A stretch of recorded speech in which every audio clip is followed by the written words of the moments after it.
Assalamualaikum warahmatullahi wabarakatuh. Di sini akan menjelaskan tentang sejarah pembentukan UUD dengan pengajar Bapak Dr. Muhammad Sohibul Itmam, dan saya sendiri atas nama Ridho Nur Hidayah, NIM 2020-1186. Pertama, sejarah pembentukan UUD NKRI.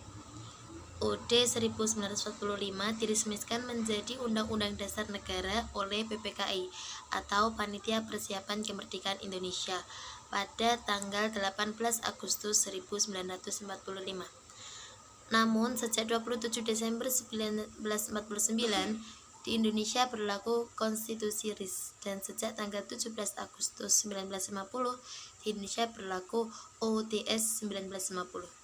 Kemudian pada Dekret Presiden 5 Juli 1959 kembali memberlakukan UUD 1945 dengan dikukuhkan secara aklamasi oleh DPR pada tanggal 22 Juli 1959. Pada periode 1999 sampai 2002, UUD 1945 mengalami 4 kali amandemen yang mengubah susunan lembaga-lembaga dalam sistem ketatanegaraan Republik Indonesia. Berikut sejarah lahirnya UUD 1945 secara lengkap berdasarkan pembagian atau periodisasi waktu terjadinya. Yang pertama, BPUPKI yang dibentuk tanggal 29 April 1945. BPUPKI ini merupakan badan yang merancang konstitusi selama sesi pertama yang berlangsung pada 28 Mei sampai 1 Juni 1945. Pada saat itu, Bung Karno menyampaikan gagasan dasar negara yang ia beri nama Pancasila. Yang kedua, pada tanggal 22 Juni 1945, 38 anggota BPUPKI membentuk Panitia 9 yang terdiri dari 9 orang untuk merancang Piagam Jakarta yang akan menjadi naskah pembukaan UUD 1945. Di antaranya, kemudian naskah rancangan UUD 19 dibuat pada saat sidang kedua BPUPKI tanggal 10 sampai 17 Juli dan tanggal 18 Agustus. BPKI mengesahkan UUD sebagai Undang-Undang Dasar Republik Indonesia. Lanjut, berjalannya UUD sampai saat ini melalui beberapa periode. Yang pertama, periode diberlakukan UUD 1945 ini pada tanggal 18 Agustus sampai tanggal 27 Desember tahun 1949. Akan tetapi tidak dapat dilaksanakan sepenuhnya karena Indonesia saat itu disibukkan oleh perjuangan mempertahankan kemerdekaan. Yang kedua, periode diberlakukan Konstitusi RIS tahun 1949 atau tanggal 27 Desember sampai pada tanggal 17 Agustus 1950. Pada saat itu, pemerintah Indonesia menganut sistem parlementer. Bentuk negara yang parlementer itu federasi negara yang terdiri dari negara-negara yang masing-masing negara mempunyai kedaulatan sendiri untuk mengelola urusan internal. Yang ini merupakan perubahan dari tahun 1945 yang menganutkan bahwa Indonesia merupakan negara kesatuan. Yang ketiga, periode diberlakukannya UUDS atau Undang-Undang Sementara pada tahun 1950, yakni tanggal 17 Agustus 1950 sampai pada tanggal 5 Juli tahun 1959. Dalam periode UUDS 1950 ini diberlakukan sistem demokrasi parlementer yang lebih dikenal demokrasi liberal. Yang keempat, periode perubahan UUD 1945 yang sampai saat ini. Latar belakang tuntutan amandemen ini antara lain karena pada zaman Orde Baru, kekuasaan cukup ketentuan konstitusi tertinggi ini di tangan MPR. Namun pada kenyataannya tidak di tangan rakyat. tetapi kekuasaan yang sangat besar malah ada pada presiden.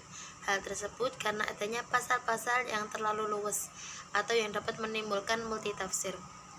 Dan tentang rumusan UUD 1945 ini mengenai semangat penyelenggara negara yang belum didukung dari tujuan amandemen UUD 1945 ini.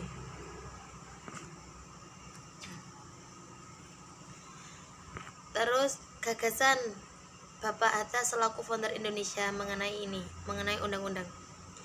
Yang mula-mula Bapak Hatta menjelaskan tentang demokrasi yang tengah berkembang di negara barat sejak abad ke-18 yang berawal dari revolusi Prancis. Menurut beliau, demokrasi demikian itu di satu sisi tidak saja membawa manusia pada kebebasan, melainkan di sisi yang lain juga menjerumuskan kehidupan manusia pada tatanan individualisme. Semua manusia bebas sesuai dengan kehendaknya dan atas kepentingan dirinya sendiri. Oleh karenanya, menurut Hatta, demokrasi tidak seharusnya melahirkan individualisme, tetapi harus mengarah pada kehidupan yang terbingkai dalam kolektivisme. Demokrasi juga harus menjunjung tinggi kedaulatan rakyat, di mana rakyat memegang kendali tertinggi atas jalannya roda pemerintahan. Oleh karena di dalam konteks modern, tidak mungkin demokrasi dilaksanakan secara langsung. Dalam arti segala keputusan dan pengawasan terhadap pemerintah harus diserahkan kepada rakyat banyak. Maka menurut Hatta, beliau perlu diadakan Dewan Rakyat yang selanjutnya dapat disebut dengan parlemen sebagai perwakilan rakyat. Dari sinilah gagasan Hatta mulai menimbulkan kebingungan ketika ia kemudian menjelaskan sistem pemerintahan yang menurutnya sesuai dengan nilai-nilai demokratis.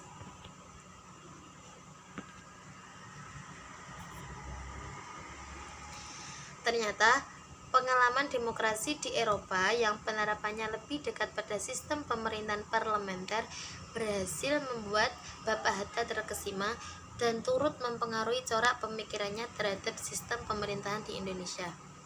Antara gagasan Bapak Hatta yang berbau parlementer dan sikapnya yang memihak kepada corak pemerintahan presidensial sesungguhnya sangat membingungkan. Kalaupun pada prinsipnya Bapak Hatta mengusung sistem presidensial itu, berarti gagasan Bapak Hatta tentang pemerintahan yang demokratis bercorak parlementer tidaklah sesuai. Karena yang pertama, Bapak Hatta mengatakan bahwa pemerintahan atau presiden dan kabinetnya dapat dibentuk atas persetujuan DPR. Yang kedua, karena pemerintahan dapat dibubarkan oleh DPR, pun sebaliknya, DPR dapat dibubarkan oleh pemerintah. Semua itu menurut Hatta adalah bagian dari menegakkan demokrasi dan kedaulatan rakyat. Poin ketiga, asas-asas penting dalam demokrasi. Adapun 3 pilar demokrasi, yakni pemerintahan dari rakyat atau government of the people, yang berarti bahwa suatu pemerintahan dapat dianggap sah hanya apabila telah mendapatkan pengakuan dan dukungan dari seluruh warga negara atau rakyat. Yang kedua, pemerintahan oleh rakyat atau government by the people, yang berarti bahwa suatu pemerintahan yang menjalankan kekuasaan. Dan yang ketiga, pemerintahan untuk rakyat atau government of the people, yang berarti bahwa pemerintahan dengan seluruh kekuasaan yang dipercayakan oleh rakyat pada mereka harus dilaksanakan dan dimanfaatkan dengan sebaik-baiknya demi kepentingan bersama. Yang penting dari indikator demokrasi ini yang dapat dijadikan acuan yang menandakan bahwa tingkat pelaksanaan demokrasi telah memenuhi standar. Adapun indikator demokrasi itu diantaranya yang pertama pembentukan negara, yang kedua dasar kekuasaan negara, yang ketiga susunan kekuasaan negara, dan yang terakhir kontrol rakyat. Jadi kesimpulannya dari materi yang telah terurai di atas dapat kita simpulkan bahwa UUD NKRI lahir dengan sejarah yang panjang, dengan melalui berbagai periode dan pengolahan-pengolahan yang sampai saat ini masih banyak revisi-revisi. Akan tetapi, tentunya undang-undang yang terdahulu dan saat ini dapat dipastikan menjadi tahap yang hampir sempurna. Terima kasih. Assalamualaikum warahmatullahi wabarakatuh.